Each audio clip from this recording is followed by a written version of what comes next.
George Morikawa has written over 1,500 chapters of Hajime no Ippo. Yet for the last 8 years, the main character hasn't thrown a single punch. 300 chapters of a boxing manga without the protagonist fighting. But in 2023, 34 years into its serialization, Morikawa said the story is still halfway through its journey. By the end of this video, you'll understand why he won't end it, and why the real question isn't whether Ippo steps back in the ring. It's whether Morikawa's body will even allow him to draw the final chapters.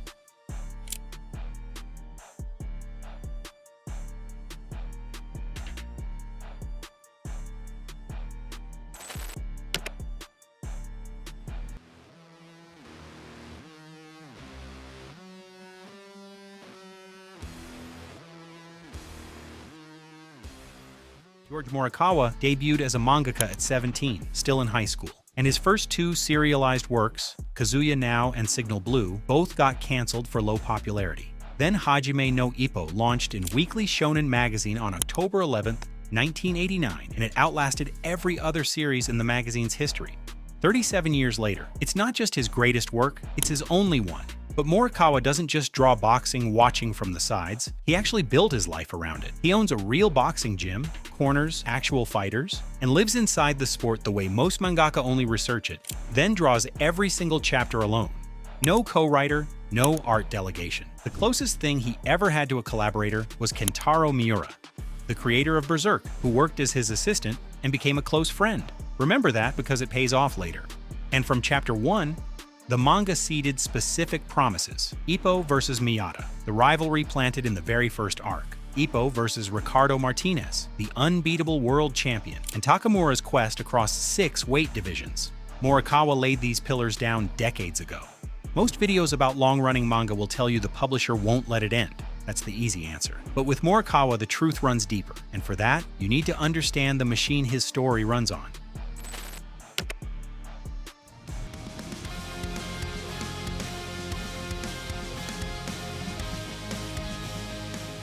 Weekly manga serialization works differently than most people realize. Mangakas need to produce 1 chapter every single week and for decades. Not seasons, not production cycles, just a new chapter every Wednesday without exception. But the per-page rates a mangaka earns aren't where the real money lives. The income that sustains a career like this comes from tankobon volume royalties, roughly 8 to 10% of cover price on every copy sold. And at 145 volumes, and over 100 million copies in circulation, even a conservative estimate puts Morikawa's total royalties somewhere around 5.5 billion yen. That's roughly $37 million, generated by one person drawing one story for nearly 4 decades. And that's just the volume royalties, because on top of that, there's licensing, merchandise, and anime deals. So it's the kind of number that makes a publisher very reluctant to let a series end. But the money is only part of it, because Ippo is also Weekly Shōnen Magazine's flagship, the longest-running series in the magazine's entire history, with over 1,500 chapters and counting. With those numbers, Kodansha has every financial incentive to keep it running indefinitely. The manga has long since outpaced everything built around it. 3 anime seasons adapted roughly 560 chapters, and the last one, Rising, wrapped in early 2014. Since then, nearly 1,000 more chapters have been published with no new adaptation, and the gap between what the anime covered and where the manga stands now is itself longer than most complete series. Finally, the story is just genuinely unfinished. Remember those promises from Chapter 1, the rivalries Morikawa seeded decades ago? Still haven't been reached, because ending this manga isn't just a financial event. It's a creative one. Meanwhile, Morikawa has nothing waiting on the other side of it either. No side projects, no second series. His entire professional identity is all tied to this one manga. So the system was basically never designed to produce endings. It was designed to produce chapters. And what does a story look like when the machine demands it keep going, while the creator chooses to go deeper instead of faster?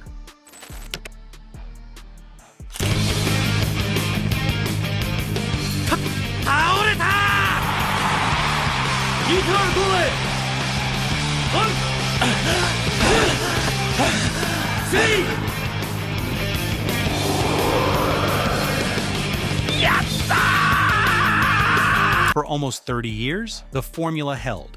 Ippo fought his way from a bullied teenager to the Japanese featherweight champion, defended the belt, and pushed toward the world stage. But that one sentence covered over 25 fights, and Morikawa took his time with them. Every opponent got a backstory, every training camp got its own arc. Even a single bout could run 15 or 20 chapters before the final bell. And Ippo isn't the only fighter the manga follows. Takamura, Sendo, Mashiba, Kimura, Aoki, Itagaki, they all got their own fights, their own rivals, their own full arcs. Morikawa didn't build a main event. He built the entire card, from the opening bout to the headliner. That's how you reach 1,500 chapters and still have promises left from Chapter 1. Because the pacing wasn't the conversation back then, it was the fights. Nobody was asking when the manga would end. They were too busy asking what came next. But that all changed in January 2018 with Round 1208, titled Kinoha. After a devastating loss to Antonio Guevara and mounting fears about CTE, the brain damage condition that ends boxing careers permanently, Ippo does something no shonen protagonist was supposed to do. He quit. And that retirement wasn't filler. It was a deliberate, creative decision to explore what boxing actually costs. The neurological damage, the physical erosion, the slow destruction of the same body that makes the sport possible. Morikawa chose depth over speed, and the story continued to expand because of it. But the execution is where depth turned into stagnation. The protagonist stayed retired for over 300 chapters across 8 years of real-world publication. Then the manga shifts to side characters in bouts that feel disconnected from the promises Morikawa made in Chapter 1. Miyata is still waiting, Ricardo is still unbeaten. And that's when the community started to fracture. 100 million copies sold, yet the most common sentiment from the readers who bought them? They'll stop reading and come pick it back up when it's finished. That's not a fan base. That's a waiting room. And Morikawa heard the backlash. His editor acknowledged to JCast News that the criticism had reached them. But in July 2023, when the manga crossed the 100 million copy milestone with volume 138, Morikawa didn't announce a timeline or a final arc. He simply said the story is still halfway through its journey. 34 years in. Still halfway. And then his body started giving out. 私はもう戻れない旅に出たんだ。できすぎなんだ、お前は。そうやってコリコリ自分の中でまとまったり、他人の気遣いばかりしてる方が気が紛れるかもしれねえけど。The first warning came in 2018 when Morikawa's body forced him off the page for the first time. A hiatus attributed to poor physical condition. He recovered. He came back. But then the breaks started multiplying through 2024. Each one a little longer, each one a little harder to explain away. Then December 2025 brought a silence that stretched past the holidays. By March 5th, the most recent chapter, Round 1515, titled Loneliness at the Top, ran. But then on March 30th, 2026, Morikawa posted on X that he'd been admitted that same day. Yet he went on to share a draft sketch of the next chapter from his hospital bed. Still drawing, still working, with a tentative return date of May 20th, pending recovery. Because Morikawa knows what it looks like when that recovery never comes. Kentaro Miura, the creator of Berserk, worked as Morikawa's assistant before launching his own legendary series. They even began their defining works within months of each other. Both in 1989, two young artists at the starting line of stories that would eventually consume their entire adult lives. But Miura passed in May 2021, at only 54 years old, due to acute aortic dissection. And Berserk was left unfinished. Although it's being continued posthumously by Miura's former assistants and close friend, Koji Mori, by working from notes and memories of their private conversations about where the story was supposed to go. Still, it's not the same. Meanwhile, Morikawa is 60 years old now, and he's been drawing weekly for 37 years, and he watched his closest friend in the industry, a man who sat at the desk next to him when they were both just starting out, die before finishing the story they'd both poured their lives into. And now he's the one in a hospital bed posting sketches to reassure his readers that he hasn't stopped. Two artists from the same desk, the same year, the same impossible ambition, and now one is gone while the other is running out of time. Now this is the part of the story where I stop caring about pacing complaints and forum debates, because a man has spent his entire adult life inside one narrative. Debuted at 17, yet he's still working at 60.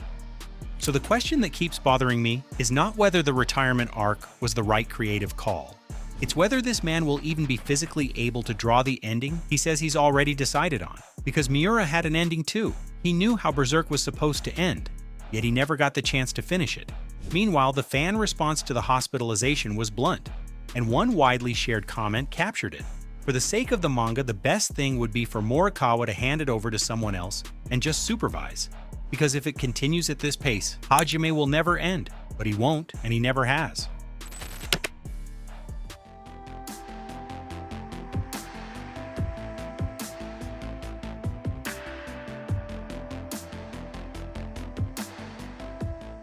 In January 2023, Morikawa tweeted that he'd been a professional mangaka for 40 years, and that the final episode of Ippo has already been decided.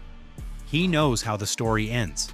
He's known for years, yet the ending is just sitting there, fully formed, inside the mind of a 60-year-old man whose body is slowly breaking down after nearly 4 decades of weekly deadlines.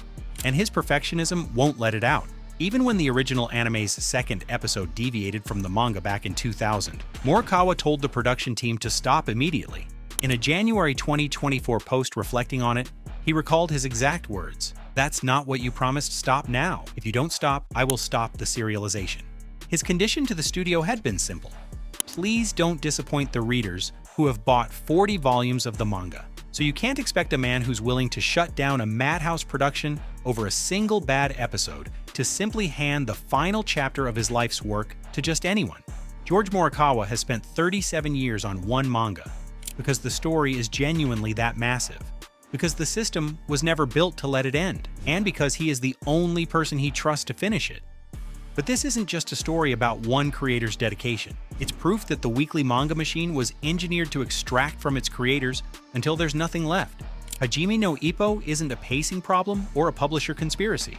It's what happens when the system works exactly the way it was designed to. And one man has given his entire adult life to them, but they still want more.